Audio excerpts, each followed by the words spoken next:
हे students, आज इस tutorial में हम sin 3x, cos 3x और tan 3x ये तीन आइडेंटिटीज को प्रूव करेंगे। और tan 3x की ये जो कंडीशन है कि 3x is not equal to odd multiple of pi by 2, इसके अलावा एक कंडीशन एक्चुअली यहाँ पे और होनी चाहिए, हम उसके बारे में भी बात करेंगे। So let's start.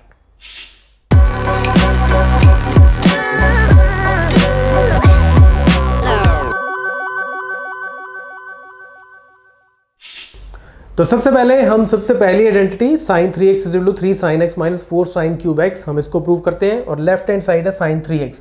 तो देखो sin 3x को मैं लिख सकता हूं sin 2x plus x, right. ऐसा क्यों? सो दैट मैं इस पे sin a प्लस बी की आइडेंटिटी लगा सकूं, जो होती है sin a cos b plus cos a sin b। तो ये कितना हो जाएगा? ये हो जाएगा sin 2x into cos x plus cos 2x into sine x. ठीक है, तो ये सिंपल सी आइडेंटिटी हमने लगा दी। अब अभी भी ये 2x है, ये भी 2x है, लेकिन हमें आंसर में सिर्फ एंगल x चाहिए। यहाँ पे भी x साइन x, यहाँ पे भी साइन क्यूब x। तो इसका मतलब 2x 2x, ये वाली आइडेंटिटीज भी हम यूज करेंगे। और साइन 2x की आइडेंटिटी हमने ऑलरेडी पढ़ी है, वो होती है 2 साइन x cos x, और साथ में ये cos x भी आ गया, प्लस cos 2x की आइडेंटिटीज अब बहुत तरह की होती हैं, ठीक है, लेकिन उसमें से हम उसको यूज करेंगे जिसमें cos 2x पूरे का पूरा साइन की फॉर्म में कन्वर्ट हो जाए, और वो हमारे पास होती है 1 माइनस 2 साइन स्क्वायर x। ठीक है, इसके बारे में देखना हो, इसका प्रूफ देखना हो तो आप इस लिंक को देख सकते हो। और इनटू हो गया साइन x। मैं ऐसा क्यों कर रहा हूं? क्योंकि मुझे सब कुछ साइन की फॉर्म में चाहिए, तो इसलिए cos 2x की आइडेंटिटी मैं वो वाली यूज करूंगा जो पूरी के पूरी साइन की फॉर्म में हो। इसको खोल लो और आपका आंसर आ जाएगा ऑलमोस्ट। तो ये कितना हो गया? 2 साइन x और cos x into cos x is cos square x, plus ये हो गया साइन x और माइनस 2 साइन क्यूब x। तो अब ये जो cos स्क्वायर x है, इसको भी मैं साइन की फॉर्म में कन्वर्ट कर लेता हूं, तो ये हो जाएगा 2 sine x into 1 minus sine square x plus sine x minus 2 sine cube x। So this is equal to, इसको खोलूंगा तो ये हो जाएगा 2 sine x minus 2 sine cube x plus ये एज इज लिख देते हैं sine x minus 2 sine cube x. और next step is the last step, 2 sine x sine x, ये हो गया 3 sign x minus 2 sine cube x minus 2 sine cube x, तो ये हो गया minus 4 sine cube x. And this is equal to right hand side, hence proved. तो simple and easy. अब इस केस में कोई कंडीशन नहीं होती, किसी भी एंगल x के लिए, किसी भी एंगल x या किसी भी एंगल 3x के लिए लेफ्ट हैंड साइड हमेशा राइट हैंड साइड के बराबर होती है। इसमें कोई कंडीशन नहीं होती कि x ये नहीं हो सकता या 3x ये नहीं हो सकता। सो this is true for all x, right. अब हम बात करते हैं cos 3x की। अब जैसे हमने sin 3x वाली आइडेंटिटी प्रूव की है, वैसे ही हम cos 3x वाली करेंगे। तो इसको भी मैं cos 2x प्लस x ऐसे लिख दूंगा, सो दैट मैं इस पे cos a प्लस b की, ये a हो जाएगा, ये b हो जाएगा, उसकी आइडेंटिटी लगा सकूं। और वो क्या होती है? cos a cos b minus sin a sin b। तो ये हो जाएगा cos a की जगह 2x, cos b की जगह x माइनस sin a की जगह 2x और sin b की जगह x। तो बस अब हम cos 2x और sin 2x को भी खोल लेते हैं, लेकिन अब cos 2x को मुझे जो इसकी आइडेंटिटी यूज करनी है, मैं यूज करूंगा कि cos 2x is equal to 2 cos square x minus 1। क्यों? क्योंकि मुझे सब कुछ अब राइट हैंड साइड में cos की फॉर्म में चाहिए। ठीक है, तो ये मेरा कितना आ जाएगा? cos 2x को मैं लिख सकता हूं 2 cos स्क्वायर x माइनस 1 और इंटू आ गया cos x minus sin 2x की तो वही आइडेंटिटी है 2 sin x cos x और साथ में इंटू sin x। अब देखो बाई चांस अगर आपको cos 2x और sin 2x की आइडेंटिटी नहीं याद आती, तो आप इसको cos x प्लस x और साइन एक्स प्लस एक्स ऐसे लिख के उस पर साइन ए प्लस बी और कॉस ए प्लस बी की आइडेंटिटी लगा के भी सॉल्व कर सकते हो। थोड़ा सा क्वेश्चन लंबा हो जाएगा लेकिन आंसर ठीक आ जाएगा। तो अब इसको खोल लेते हैं, तो ये हो जाएगा 2 cos cube x minus cos x minus ये हो गया 2 sine x into sine x हो गया sine square x into cos x.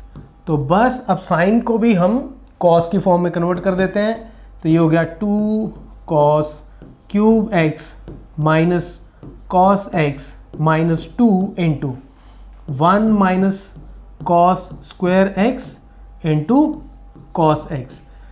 तो ये मेरे पास, इसको तो अभी ऐसे लिख देते हैं 2 cos cube x minus cos x minus, जब इसको खोलूंगा तो ये अब हो जाएगा 2 cos x plus minus minus plus हो गए 2 cos क्यूब एक्स। ठीक है, तो ये 2 और cos एक्स इससे और इससे मल्टीप्लाई हो गए, तो ये कितना हो गया 2 cos cube x 2 cos cube x 4 cos cube x minus cos x minus 2 cos x, ये हो गया माइनस 3 cos एक्स, and this is equal to right hand side. और ये वाली आइडेंटिटी भी हमारी प्रूव हो गई। और इस केस में भी x और 3x कुछ भी एंगल हो सकते हैं, उनमें कोई रिस्ट्रिक्शन नहीं है। अब हम बात करते हैं tan 3x की।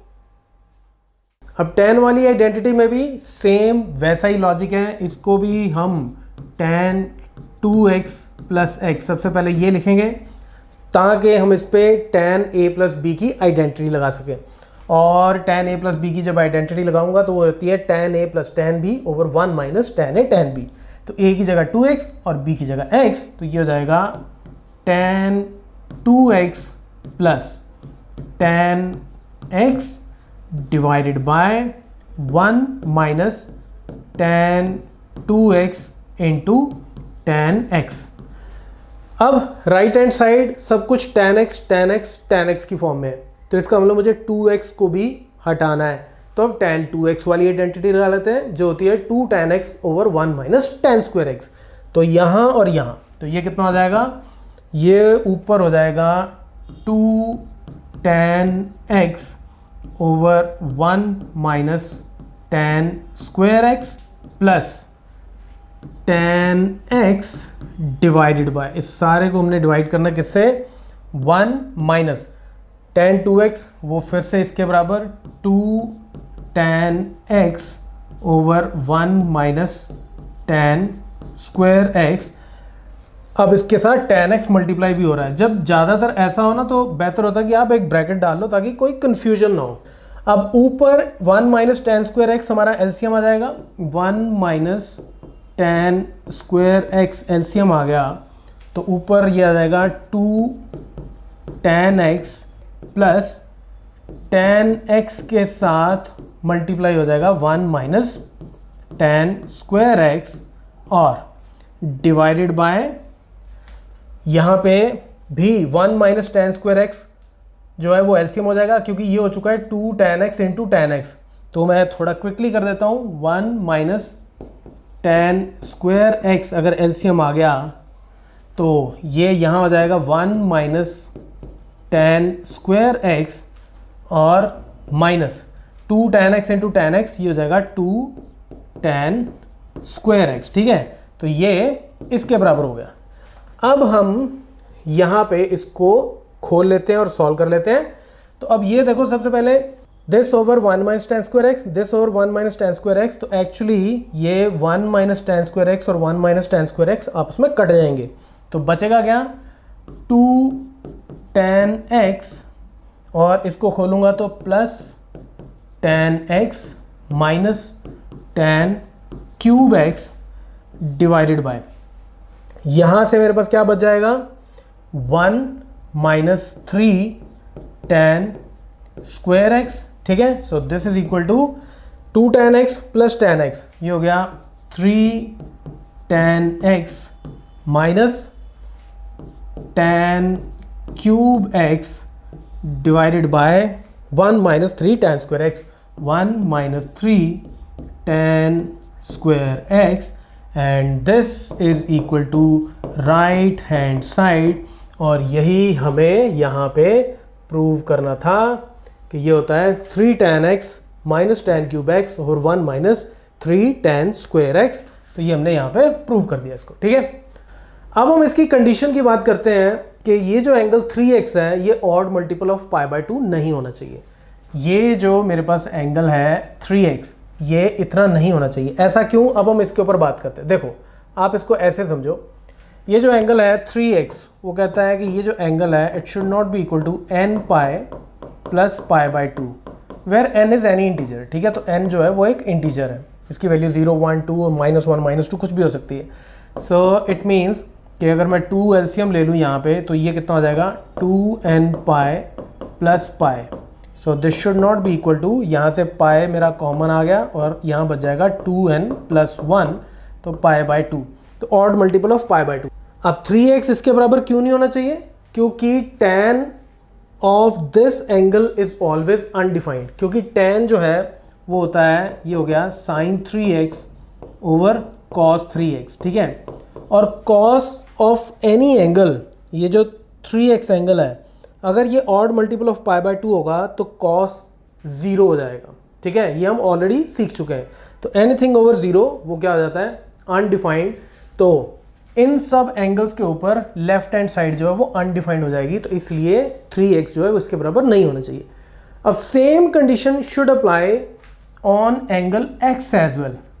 अब tan x जो है वो होता है sin x over cos x, ठीक है। तो tan x हो गया sin x over cos x।